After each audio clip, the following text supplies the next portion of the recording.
Welcome to Politics Done Right. I am your host, Egberto Williams. This is the progressive program that will take the mystery out of politics. This is the program that will encourage you to make sure government becomes we the people. Whether you are liberal, conservative, or otherwise, you get to air your point of view.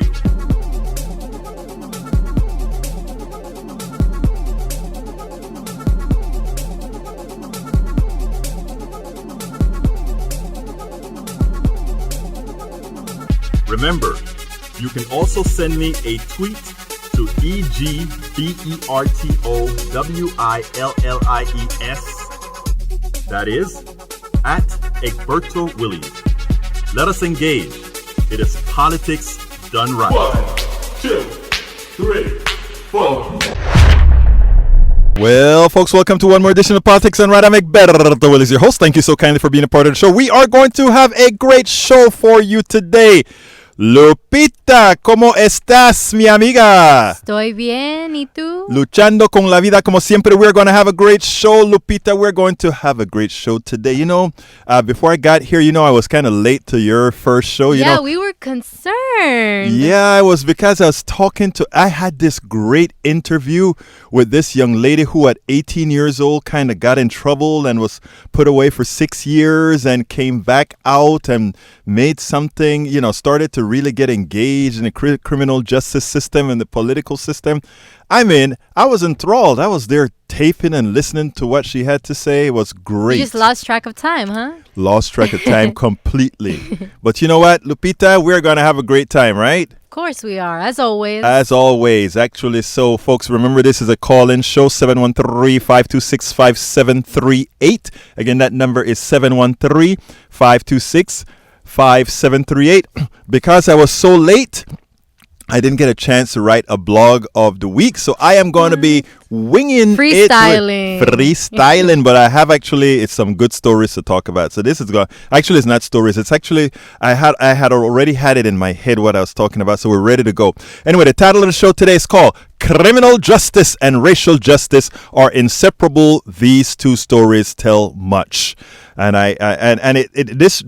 today's story really started with a friend of mine who placed something on Facebook, good friend of mine, and I just had to repeat it. But before we get there, the subtitle is "Two Stories, Neither Having to Do with Anyone Entering the Justice System, but with both criminal justice and racial justice undertones, require serious and intentional addressing sooner than later." And I want you guys to listen to what this woman's Facebook post later on as we get into the show. The criminal justice system. As I went through my Facebook feed, I ran across a post and it really touched me. It touched me pretty damn hard. Why is still this way in America? Why must some people feel this way? Sadly, there is no escape. We are all searching for justice. Some have never known it, but in some arbitrary manner.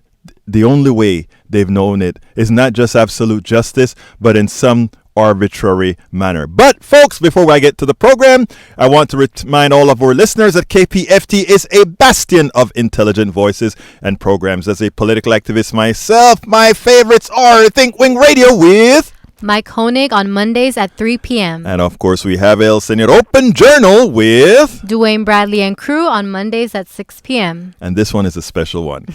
Jazz Latino, Afro-Cuban Latin Jazz at its very best, hosted by whom again? Juan Flores and me, Lupita, on Tuesdays at 12 noon. And Juan, if you're listening, remember it is Lupita who has brought freshness to the show. Okay. Then, of course, we have Jenner Asian Radio, a weekly radio program featuring an eclectic mix of Asian underground, Bhangra, Bollywood, funk, Hindi, Rai, where ancient sounds meet future beats. And when is that again? That's after this show, Tuesdays 4 to 6 p.m. And I go home jamming on this show. I'm going to cut it there because I have a lot to talk about. Anyhow, folks, check out our full schedule at kpft.org, where you can find programming from music to politics to medicine to the eclectic. KPFT is a listener-supported public community radio station, so please, please, please remember that if you like what you hear, visit kpft.org. and ensure we remain a strong, viable community radio station that provides news, programming, and information not influenced by whom again, Lupita? The corporatocracy. Absolutely so, folks. So we want to hear from you. Give us a call. Remember, my Twitter handle is Egberto Willie, so check it out. And if you want to go ahead and tag Politics Done Right on your messages, that would be great as well. But folks, we want to get into the program, and here's what I want to talk to you about.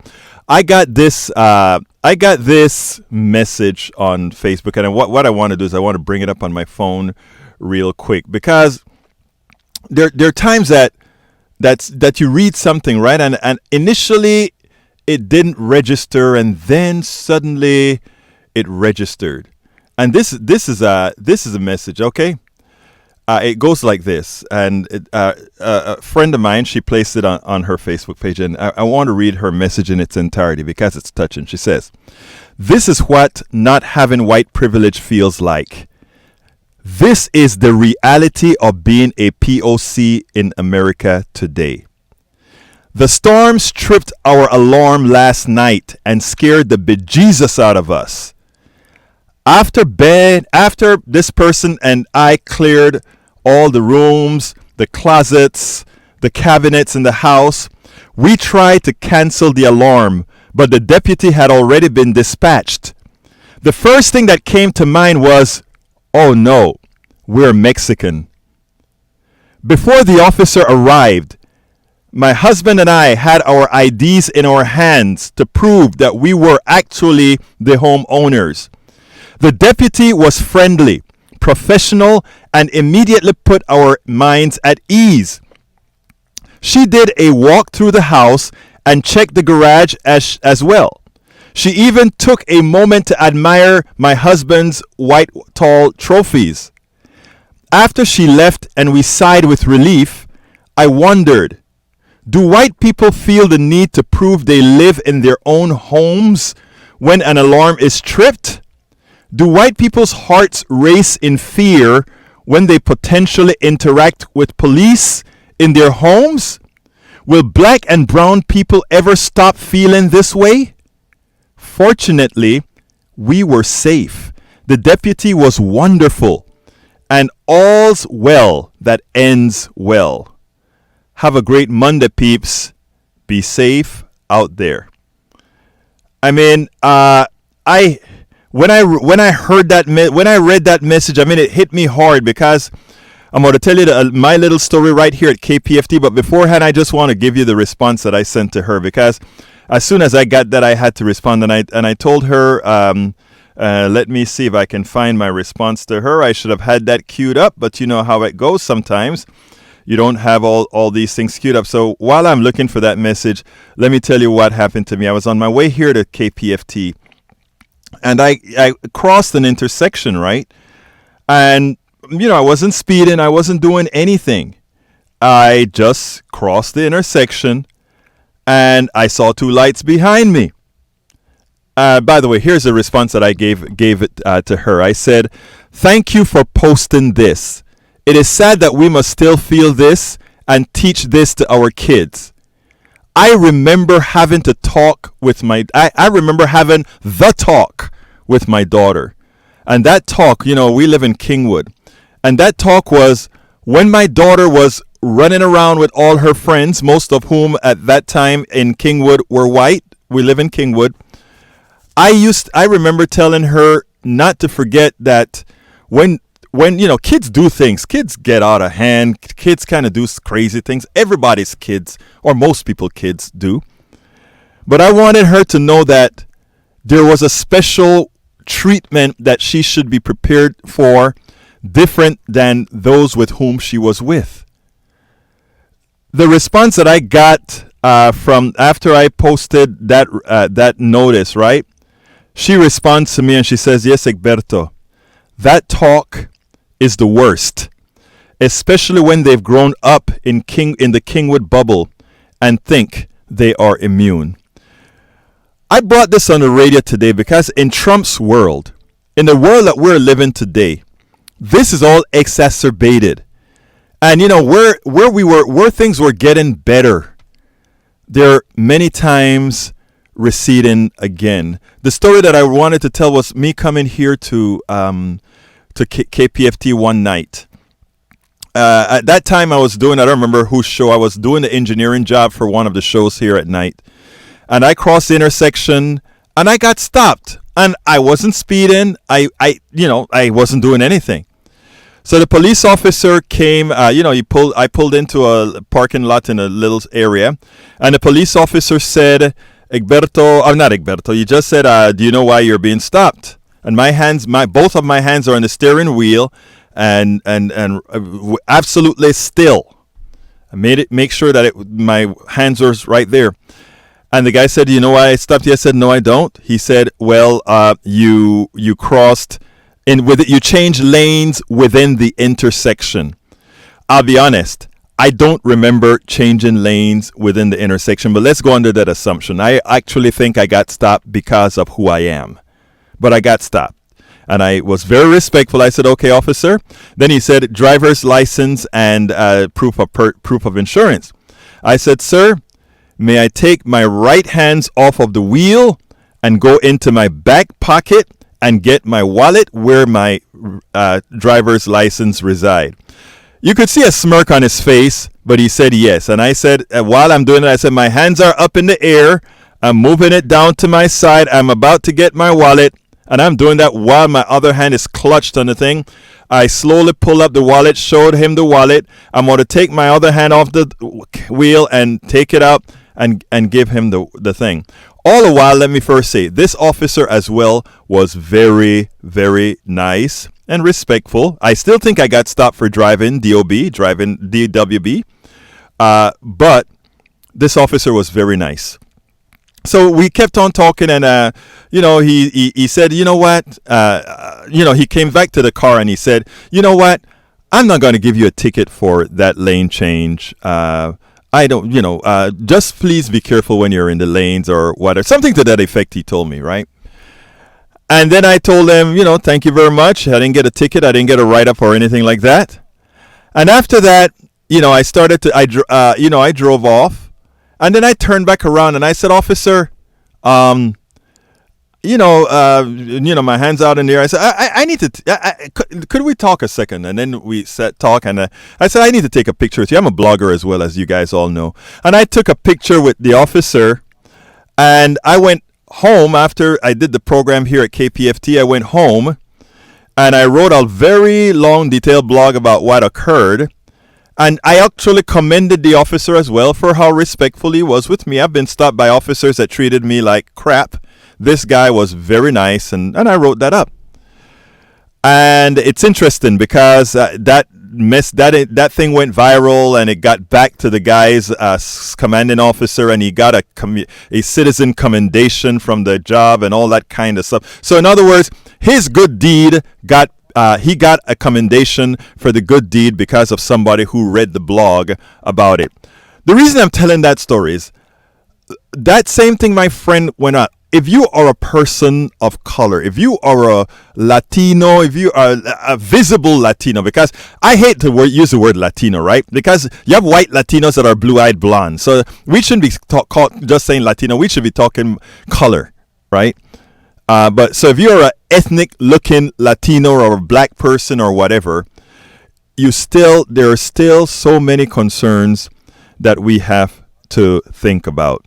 Now, before I go to the phones, folks, you can call in. I have another quick story to tell because this is important that came on TV. Why I actually duplicated that came about this story. 713-526-5738. 713-526-5738. Today on MSNBC, and this is the kicker.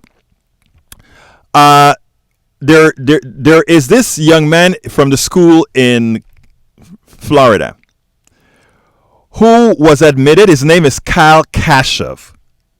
He was admitted to Harvard University, but later on it was found that he had Facebook posts that made things that used the N-word a whole lot in his Facebook post, and he also mentioned that he wanted to kill the Jews or something to that effect. Kill the Jews or something like that he was talking about.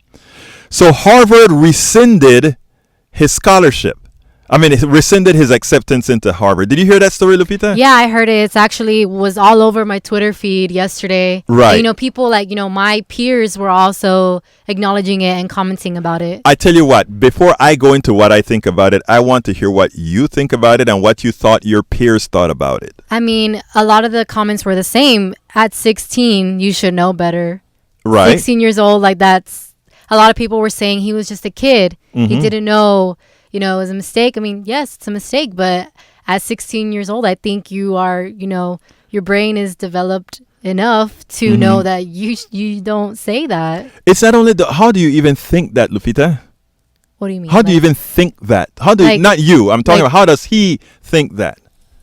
Kill the Jews. And it's And, apparently people were saying, his classmates were saying that he was that type, like he was that one person that was really open, very vocal, always like making these kind of jokes. And then he also made the argument that Harvard is not letting, you know, him grow or something like that. Like, Harvard Right. shouldn't give you the space to grow. You grow on your own. That was his, you know, argument. Like, it's a shame that Harvard would hold this against me. But in the end, you know, you knew what you did, and he did apologize, but sometimes just apologizing is enough. It's not enough, and you have to pay for it. Here's the issue that came on, because Eddie Glaude was on MSNBC talking to Stephanie Rule, right? And Stephanie seemed to be, I don't know if Stephanie Rule was trying to play devil's advocate, or she was really giving that argument. He was young, and should Harvard really rescind the invitation, the acceptance, because he was young? And Glaude was saying, you know what is so interesting, and I'm tying this story into my story that being stopped by the cop, and the story of my friend. She and her husband, they were Mexican, and she and her husband were scared when their alarm went off after the storms that the cops were going to come in and not accept that they were the owners of the home. So here they are with IDs and all these things out. Just prepared when there should be other things they should be worrying about, but they're scared for their own life. That they're, you know, and that's the conversation we had yesterday, and it was like, wow. I remember having the talk with my daughter living in Kingwood, and her running around with her white friends and so forth. The talk, you know. So anyhow, Stephanie Rule, I'm coming to you, Scott. Stephanie Rule went ahead and said, well, should he really be taken out of school and all of that? Shouldn't it be a learning experience? And what Eddie Glaude wanted her to find out is, it's amazing how for this kid, this guy, so many people are trying to make an excuse of him. And when we had people like the guy that got shot down in Ferguson and all the, you know, nobody gives these kids, kids of color. Yeah, kids, like, you know, were being gunned down on the streets. They're just kids, you know. The people who make these mistakes by making these racial slurs, by saying all this, it's always they're just kids. Right. But then the ones that are getting gunned down, like, oh, he just, you know, what was it? The one that had the hoodie. Right. George Zimmerman. Right. He was like, oh. Trayvon Martin. Yeah, you know, he's not just a kid. Right. To them, he's not just a kid. You know, he was just some other guy on the street causing trouble, as they say. But it's like, where's the narrative? Like, who are just kids? And that is a magical word you use, the narrative. Everybody puts that narrative. And you see, the narrative Stephanie Rule was trying to put on Lupita was that, oh, he's just a kid. Oh, how can you do this to a kid? You're destroying the rest of his life. But when it's a kid of color, too many times, what you find out is nobody says you're destroying that kid's complete future. You remember I told you about interviewing the young lady today? Yes. I'm coming to you, Scott, and other callers, I'd like you to call in. And anybody have something on this subject, you can speak on this subject, or if you want to talk something national as well, 713-526-5738. But Lupita, here's the deal.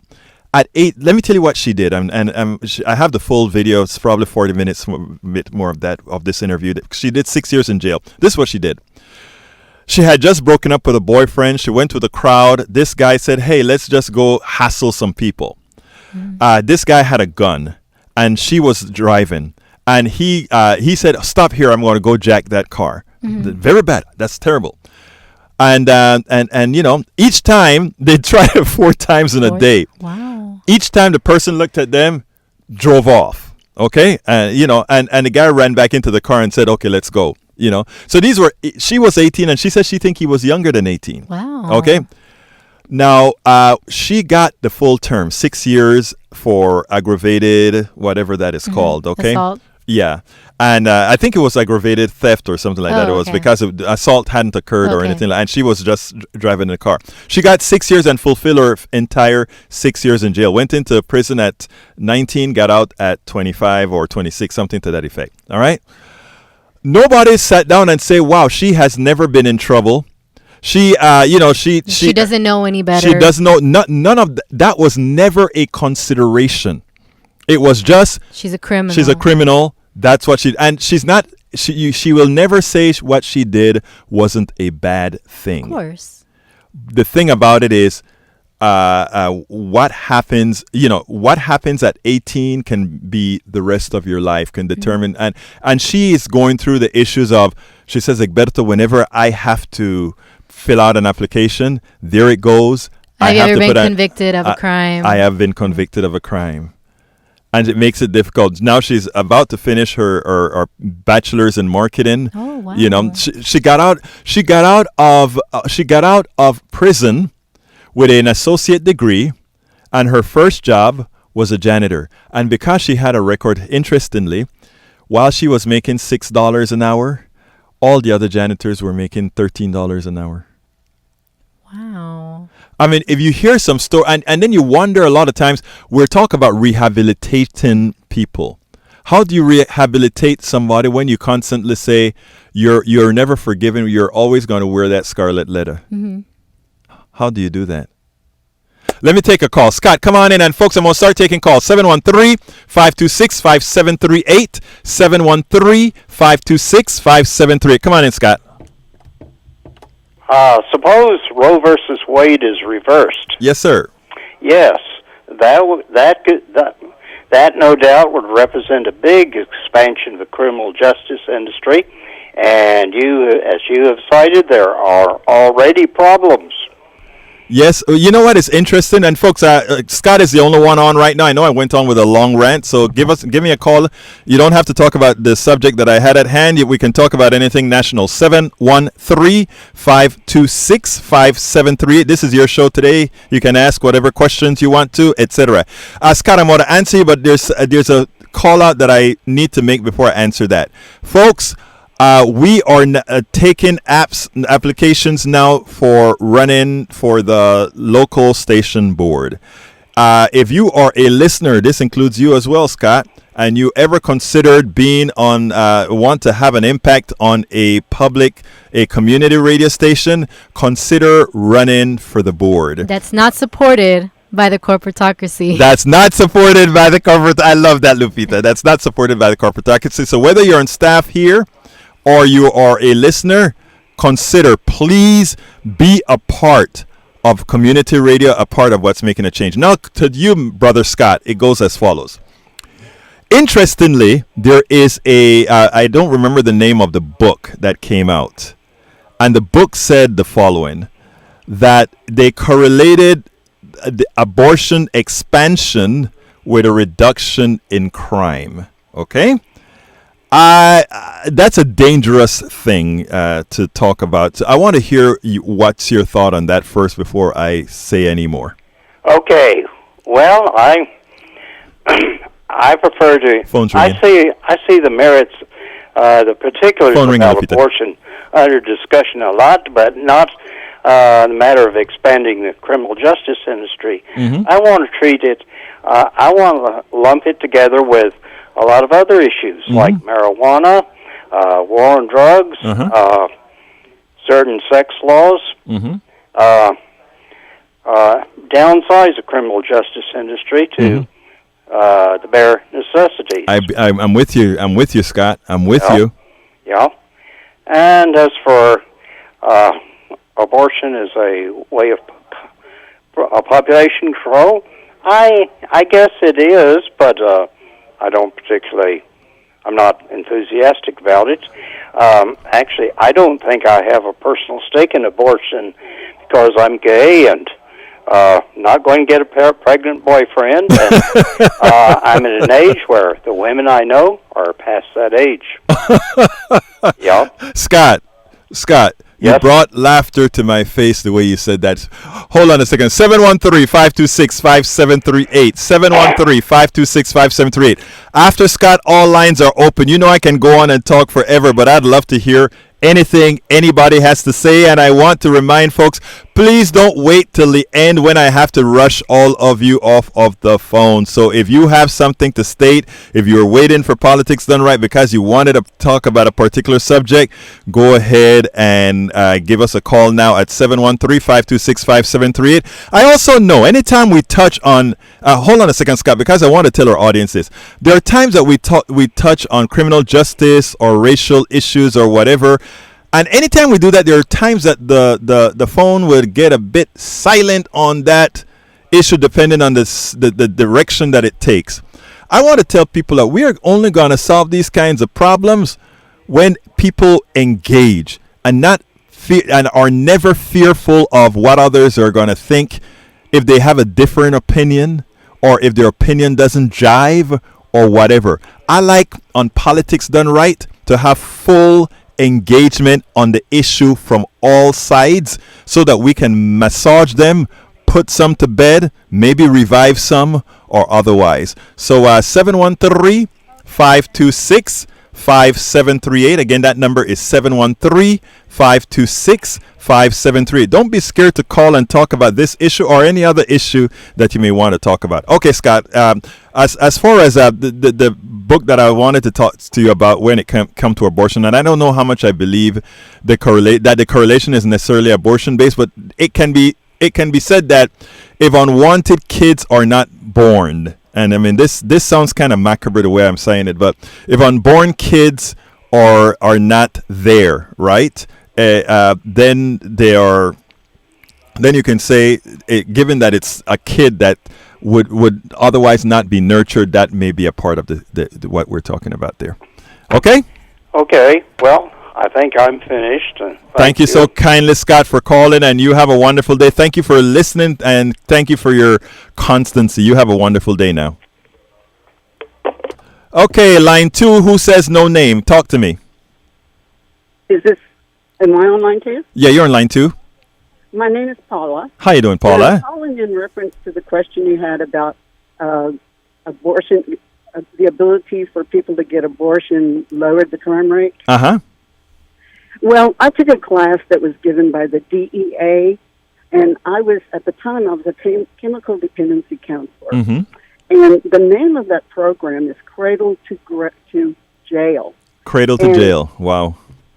Cradle to Jail, and it talked about people that were in poverty, were at the children that are born in poverty especially the males, have a very high risk of going from the time they're born to a certain age, mm-hmm. and they end up in jail. Right. And the reason was the poverty and all the things that go with poverty. Right. Absolutely. And that is a program that the DEA taught and put on, and we took the class. At least I can remember where that class was. It was at one of the universities. I think it was at Rice, but I'm not sure. Anyway, it was a day-long class. Mm-hmm. And sadly, poverty has a lot to do with criminality, and poverty has a lot to do with criminality. The loss of worth. One's feeling that they're worthy has a lot to do with criminality. I had a very long talk with this young lady who became, for a while, a criminal, and it is amazing.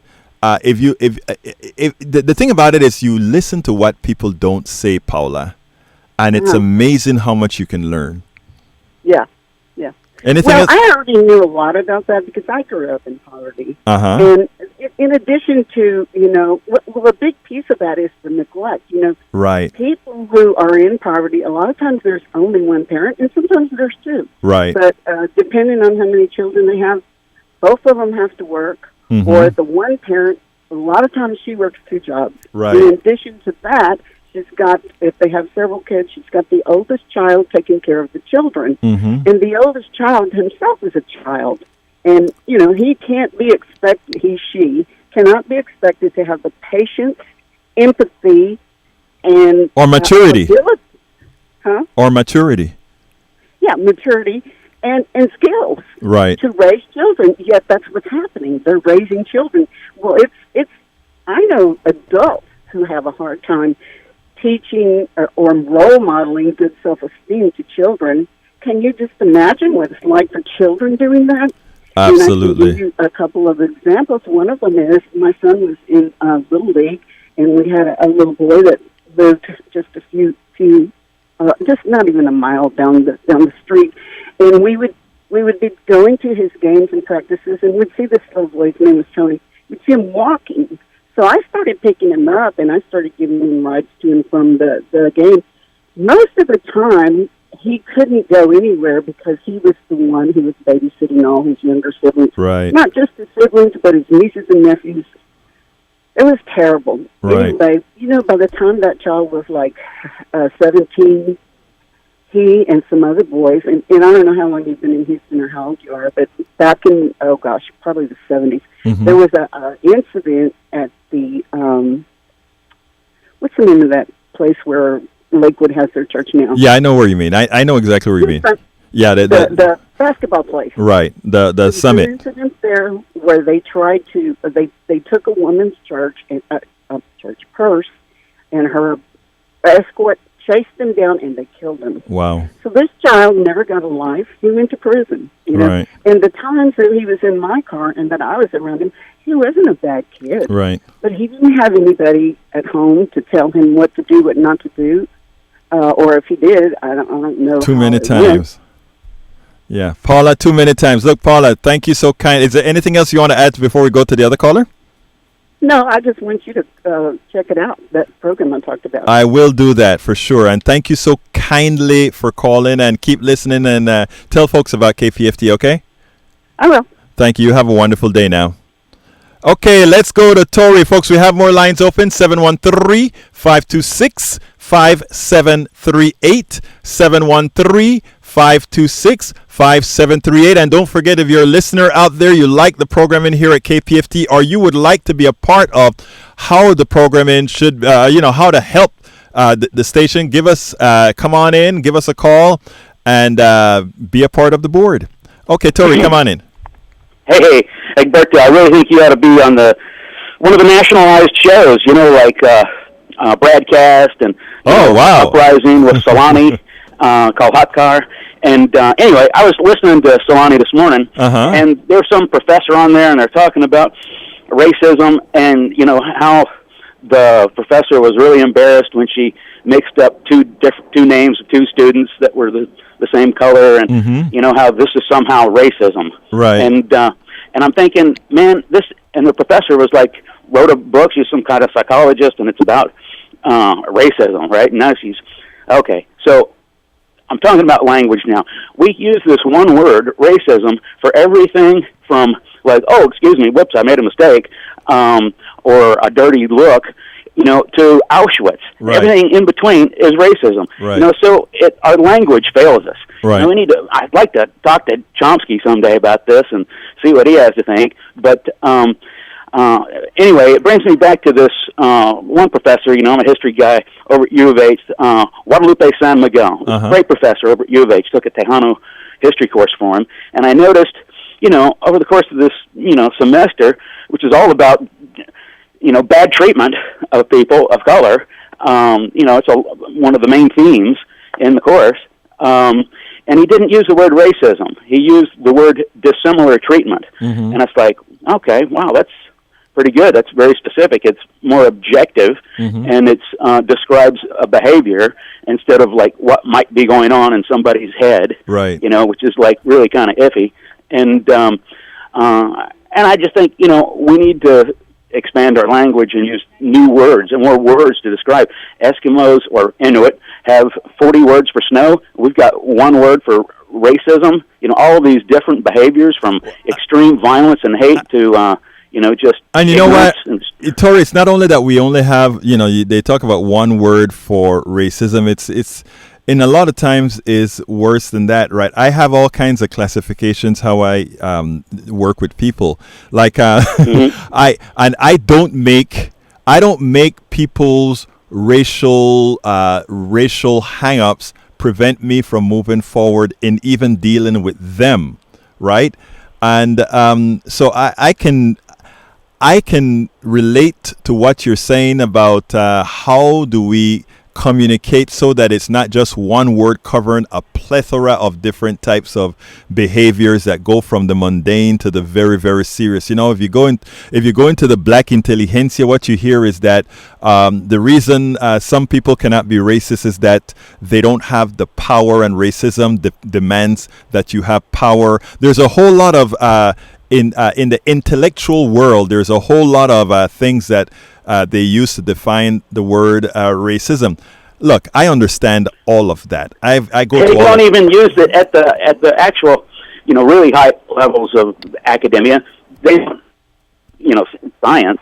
Right. They don't use the word race because there's just a continuum of genetic qualities, and sometimes they get grouped and lumped. But there's no gene for race, and so the people that are in that game, they don't use that word because it's meaningless to them. Exactly. But again, the one thing that you said that I think it has to be expanded on is whenever you call all these different acts just simply racism, you don't give the necessary gradation for the necessary solutions for the different types of things that you have.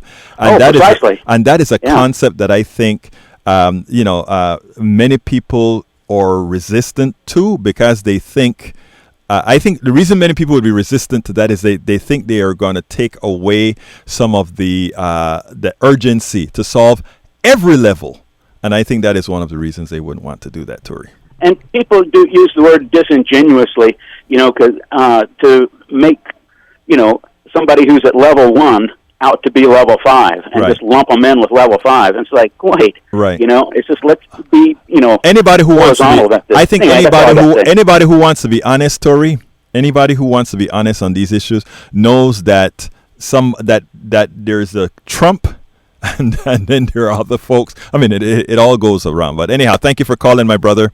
Okay, cheers. You take care now. Okay, let's go to William, line 2. Come on in, William. Yeah, I'm here. Talk. Hey, I have a question for you. Yes, sir. Okay, we have, 22 people campaigning for the Democratic presidency? 24. Oh, 24. Wow, it's hard to keep up. Well, I have a question for all 24 of them. Yes. It's the same question I asked Bernie Sanders before he declared last year over there at the Brazos bookstore. Mm-hmm. I asked him, what about the 1.5 million to 3 million people that got involved with the sex club and porno industry and stalking people that were vulnerable?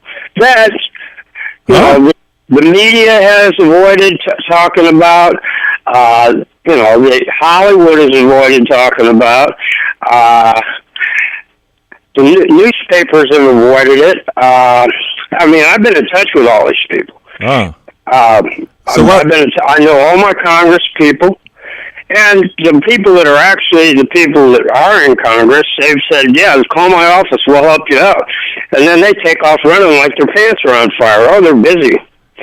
So, it's just one runaround by another. Well, you know what? You're on air on 100,000 watt transmitter, and you were just able so now to put that out there. These are questions that really need to be asked, and equations that need to be carried out. We have 3 completely phony, contrived wars, not to mention all the other skirmishes, and we're on the verge of another one. Mm-hmm. And the whole deal is okay. The guy that was going to drop a dime on George Jr. that died in this plane crash, there's a lot of people that died in them small plane crashes that would have never got on a small plane. Yes. And that definitely was the guy. Now, who was the guy that signed off on the investigation of that? I don't know. Somebody should know. Okay, well... Was it William Barr? He signed off on the investigation in the Iran-Contra thing. William, where are you located? William, where are you located? Are you here in Houston? Yeah, I'm on the west side by the Beltway in Westheimer. I don't have a car, and I ride a bicycle with a big white hat on. So anybody that thinks I'm paranoid is, they're playing with their Fruit Loops. No, I don't think you're paranoid. But look, thank you, my buddy. You have a wonderful day, and you know what? You got your message on 100,000 watts. Okay, 713-526-5738. Again, that number is 713-526-5738. We have lines wide open. Come on in, MOD. Hello? Yes, you're on. Well, it feels like summer.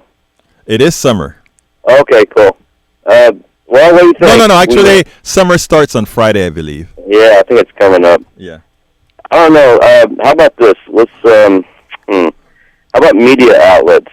Roberto? Yeah. About the origin of 3 media outlets. Can I share that with you? Okay. Beforehand, let me hold a second. Okay, go ahead. 713-526-5738. Again, that number is 713-526-5738. All lines are open. Any subject is open. And MOD is the last person on right now. Come on, MOD. Talk to me.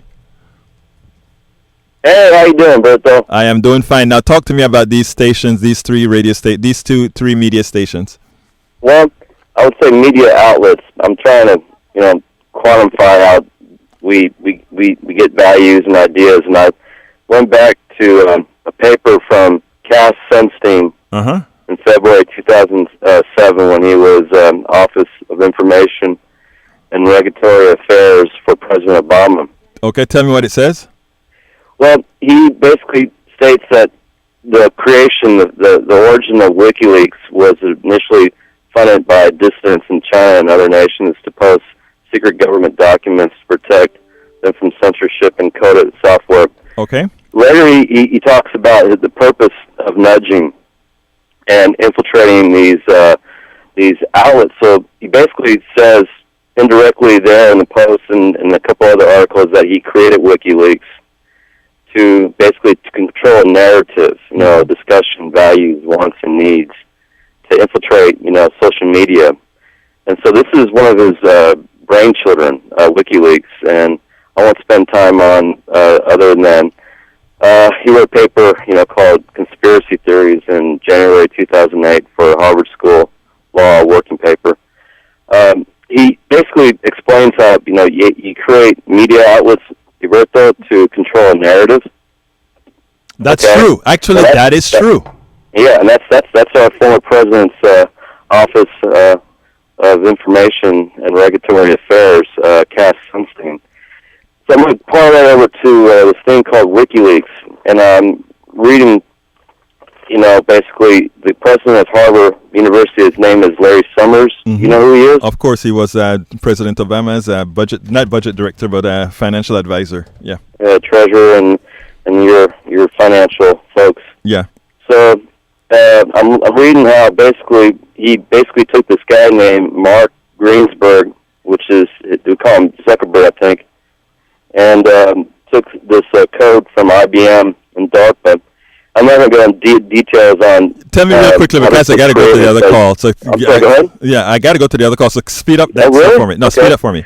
Okay, let me finish the last one. So I'm going to really stick on that Justice Democrats with you, because we have a media outlet that has no supposed affiliation with any Democratic Party or, anything, but they, as I mentioned, they interviewed, and there were half a dozen or a dozen and a half of representatives elected last November, Alberto. I think you know what I'm talking about. They call themselves socialist Democrats. Yes. And they applied for a job in acting. Those actors that are now in seats of districts throughout this government's Congress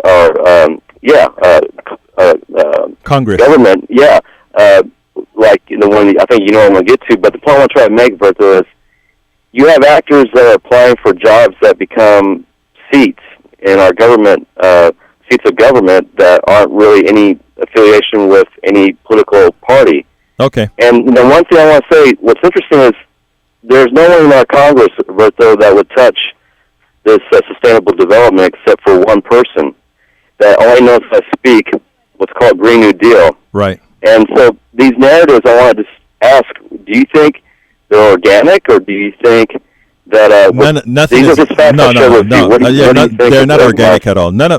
Anybody who thinks all these things that are developed by whoever becomes politicians are organic, they're fooling themselves. But the thing about it is not whether we want it, whether these things develop organic, is whether these things develop from sensible groups that come up with these ideas. Roots. These are actors. I know, but we talk later, MOD. Thank you so kindly for always listening and calling. Bye-bye. All right, Mary, come on in. Hi.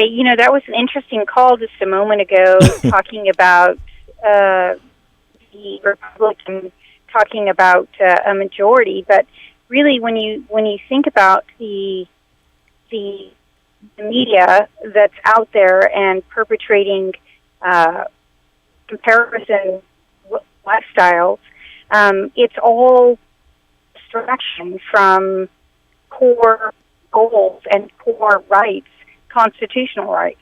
So as long as you have media perpetrating comparisons vis-a-vis social media, you're distracting the majority of voters to the mundane, as opposed to the overall view of what our founding fathers would have had citizens looking towards.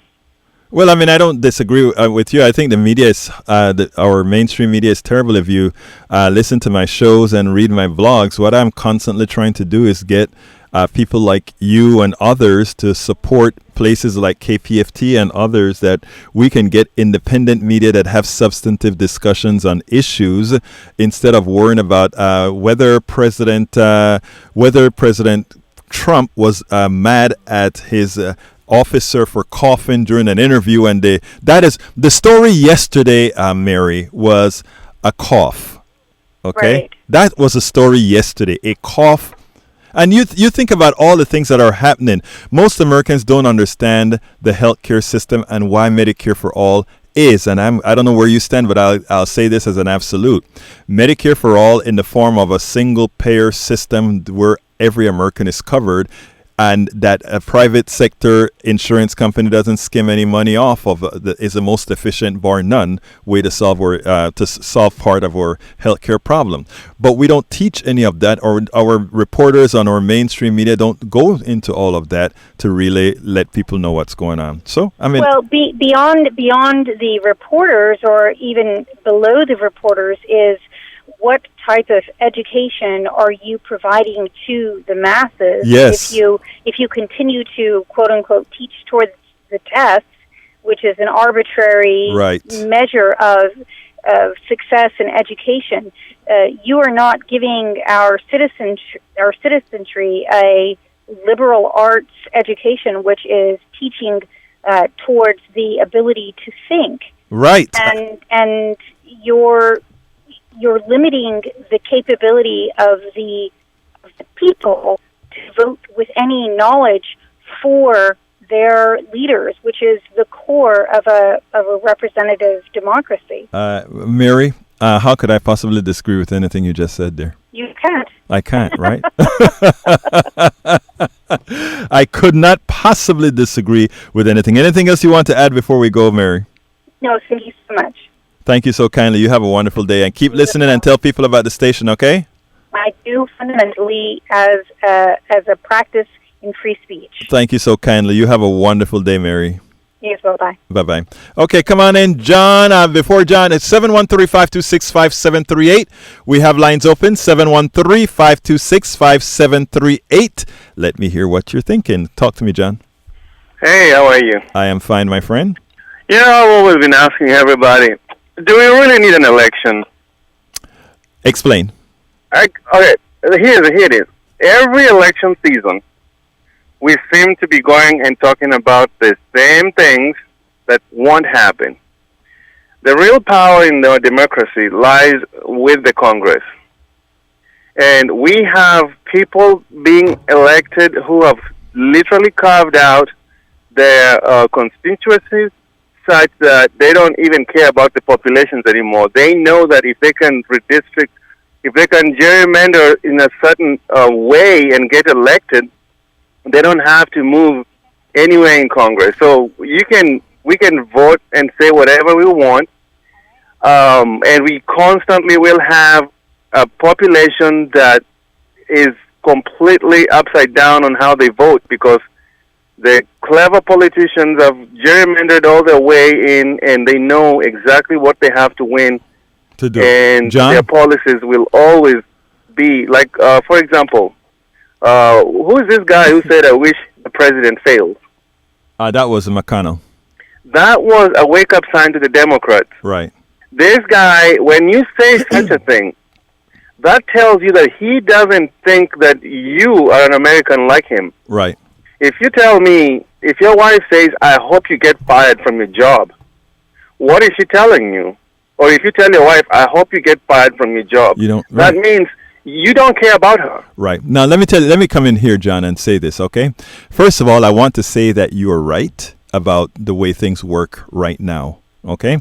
I am a bit more optimistic and a bit more proactive. And this is what I mean. We have to enlist you and everybody else. You see, the politicians can gerrymander a district the way they think that district is going to vote. But there's always something called education, and sometimes education comes and bites you when and where you least expect. Here's my goal with Politics Done Right. My goal is not to just talk to people who think like me, right? Like you.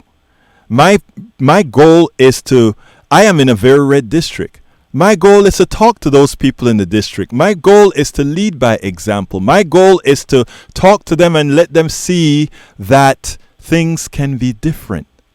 And it doesn't matter that district then was gerrymandered if there are a lot of people that are following this same methodology. And that's where I'm trying to get people to think, John. And it's not to be defeatist, to be more proactive, to have more faith that they can have a change in people. Right. And you know what? My proposal is this. Yes, sir. I think what we need to do as a country is turn over the government after President Trump, and I'll call him President Trump because he's the President of the United States. Yes, sir. We need to turn over the government after his term to a caretaker government, and we need to have a constitution reform in this country. We cannot live by the constitution that was written almost 200-300 years ago. You are very smart. You are a very smart person. And the thing about it is, if you listen to some of the and read some of the blogs that I write, that is exactly what I say in this respect. First of all, I'm not a constitutionalist, nor do I have praise for the Constitution like a lot of people say, "Oh, I'm constitutional." I really don't. The Constitutional, first of all, it was not only a flawed document, it wasn't written for you or me based on the accent that I'm hearing. It wasn't okay. So it wasn't designed to take her. It wasn't designed for your wife. It wasn't designed for Lupita. It wasn't designed for anybody. Exactly, okay? And that is why we constantly seem to have a fight over Supreme Court justice. Thank you. Because think about it. How many white men are in the Supreme Court? Most. Okay, what is the population of the United States today? Mostly women, 51% women. And it does not reflect the true population of the United States. I don't see Hispanics. It should be two white men, not white men, but maybe I understand what you're saying. 3 white men and plus women, 3 blacks plus women, 3 Hispanics plus other communities, John, and there should be 15, not 9. Right, John, you're right. But what I'm saying is this, right? What we have to do first, right, is we have to have the conversation. And this is years in the making. I have a 25-year project I talk about. If you read my what I wrote as a 10-year plan for Politics Done Right, I'm like, this is going to take 10 years, but the whole shebang would probably take like 25 years because there's a whole lot of getting things out of the minds of people, and some of it is going to require the system to collapse like it's going to collapse in the next few years, and then people are going to realize certain things. But look, John, coming to Glenda next. John, we are on the same boat. We understand what we're talking about. Thank you so kindly for calling. I got to take the other call. Okay, my friend? Thank you. You have a wonderful day. Okay, let's go to Glenda. Come on in, Glenda. Good morning. Good morning. Or afternoon. Good afternoon. Really. Yes, ma'am. My 2 cents is on the thing about abortion. Mm-hmm. I happen to have 4 children who happen to be adopted. Mm-hmm. I was very fortunate, got all of them as infants. Mm-hmm. They do happen to be multi-ethnic. Mm-hmm. I happen to be white. Mm-hmm. They are my children. I just am not responsible for their birth. Right. When we took each one of the children when they were born to the church that we attended, introducing the new member of our family to the church family, and the little church ladies coming up to congratulate me. Well, how come you couldn't get a white baby? Wow. Didn't want one. Wow. We got the child we wanted. Also, talking about shame on Susie for having an abortion. She's going to go to hell. She's not a good person. The same remarks were made to me about the biological mothers of my children. Right. Well, they shouldn't have got pregnant in the first place. They should have kept the kid and raised it. Excuse me? They did what they felt. They did not believe in abortion. They did have their children. They did give their children up for adoption. Glenda, I have another call, but I want to tell you something before you go, and that is, remember, good people need not worry about what anybody else has to say, and it seems to me like you are well on that road, that you really don't care. You just know what you want to do. Well, I knew when we adopted multi-ethnic children that even part of the family was against it. Well, you know what, Glenda? Don't worry. Glenda, I got to go. And the next part of the story is didn't really care. That was their loss. I have 4 fantastic children who I'm very proud of. You go. Let me tell you, and you know what? They will love you for what you brought to them. Thank you so kindly for calling, Glenda. Okay. Bye-bye. Okay, last call. Reggie, real quick. Reggie, you're on, real quick. Oh, okay. I just want to follow up on what you were saying earlier, though. Yes, sir. About you lived in a red district. Yes. And about education. Yes. Is knowledge, but it's about sharing of power. And I don't think they're going to be willing to share power in this country because we know who has majority of the power in this country. Yeah. Okay, now, also, if Trump is elected again, hypothetically, though, do you think the country would go into a better direction or continue to a worse direction of maybe possibly racism, it's going privilege, white, or whatever you want to call it? Let me tell you, my brother, it will get horrendously worse. I don't have the timing, so I'm going to need Lupita to tell me when I really have to shut up. But it's going to be horrendous if he gets reelected. How much time do I have, Lupita?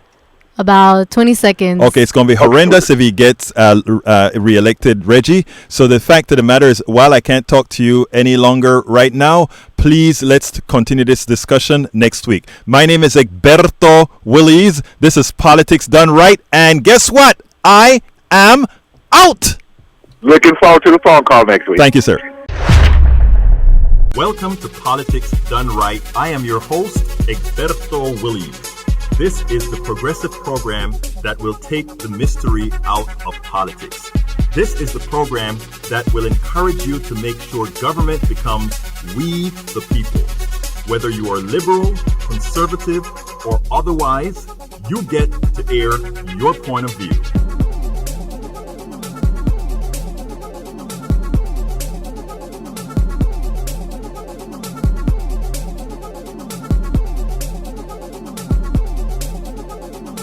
Remember, you can also send me a tweet to EGBERTOWILLIES.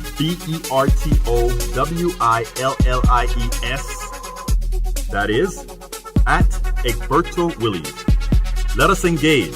It is Politics Done Right. 1, 2, 3, 4.